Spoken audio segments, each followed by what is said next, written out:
تخيل معايا الصورة دي في منتصف الثمانينات في قلب صحراء نجد، طيارة شحن صينية ضخمة بتهبط في مطار خاص جوه مزرعة أمير سعود.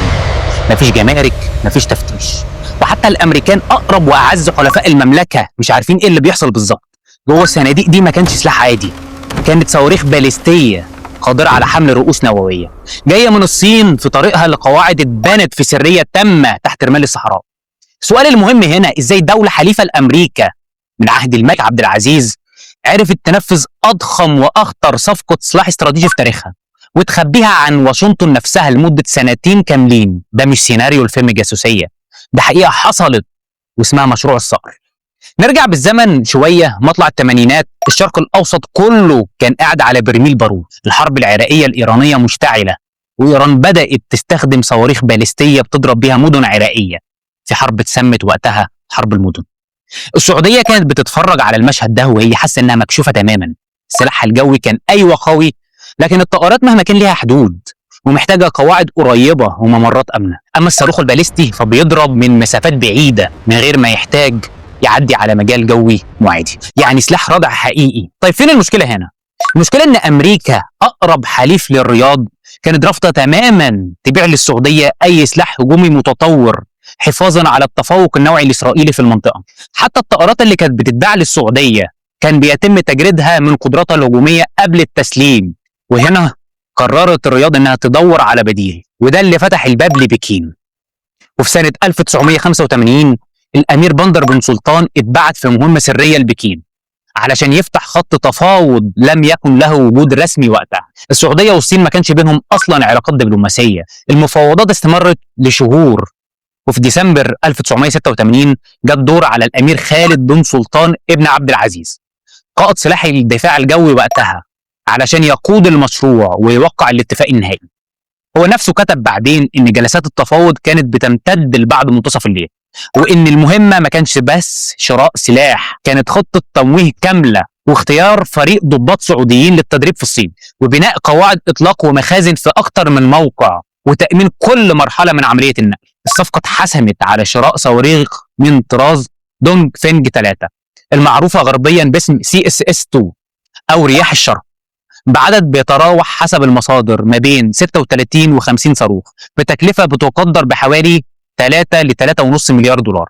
ودي صواريخ باليستية مداها بيوصل لأكثر من 2500 كيلومتر وقادرة على حمل رؤوس متفجرة ضخمة. الصاروخ ده أصلا مصمم يشيل رأس نووي، ولكن شرط المملكة كان واضح وقاطع: احنا مش عايزين سلاح نووي، عدلوها علشان تشيل رؤوس تقليدية شديدة الانفجار. والصين وافقت وقامت بالتعديل الهندسي في سرية تامة.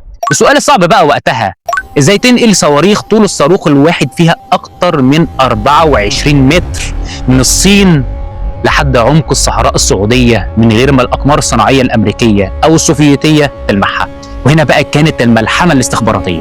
الرحلات بين الرياض وبكين كانت بتتم بأسماء مستعارة وجوازات سفر غير رسمية وتحت غطاء مفاوضات تجارية. وبين عام 1987 و 1988 الصين بدأت تشحن الدفعات الأولى من الصواريخ مموهة وسط شحنات سلاح تانية كانت السعودية مشترياها لصالح العراق وقتها. القواعد اتبنت في مواقع بعيدة عن العين، أبرزها قاعدة قرب السليل جنوب الرياض وقاعدة تانية قرب وادي الدواسر.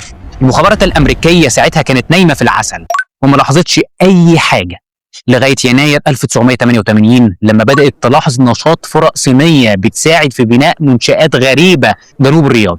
الشك بدأ يكبر، وفي مارس 1988 المشروع كله اتكشف. الخبر نزل في صحيفة الواشنطن بوست يوم 18 مارس 1988، ونزل الخبر زي الصاعقة على واشنطن وخاصة على اللوبي الإسرائيلي. الرئيس ريغان طلب من الملك فهد إزالة الصواريخ فورا، لكن الملك فهد رفض بشكل قاطع. الرياض من ناحيتها كانت خايفة من رد فعل إسرائيلي عسكري على القواعد الجديدة. فالأمير بندر بن سلطان طلب من مستشار الأمن القومي الأمريكي وقتها كولون باول إنه يطمن إسرائيل إن الصواريخ للردع مش للهجوم. إسرائيل فعلا امتنعت عن توجيه أي ضربة تحت ضغط أمريكي مباشر.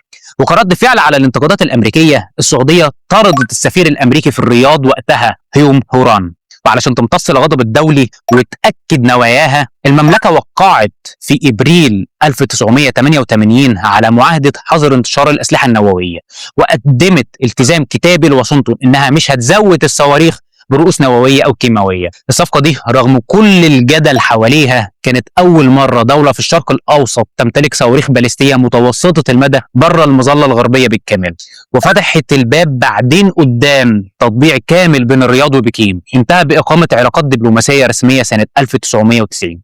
الصواريخ نفسها فضلت شبه سرية لعقود لحد ما السعودية عرضتها لأول مرة في العلن سنة 2014 في عرض عسكري بمناسبة زيارة رئيس أركان الجيش الباكستاني. والأهم إن مشروع الصقر سنة 1986 كان مجرد الشرارة الأولى.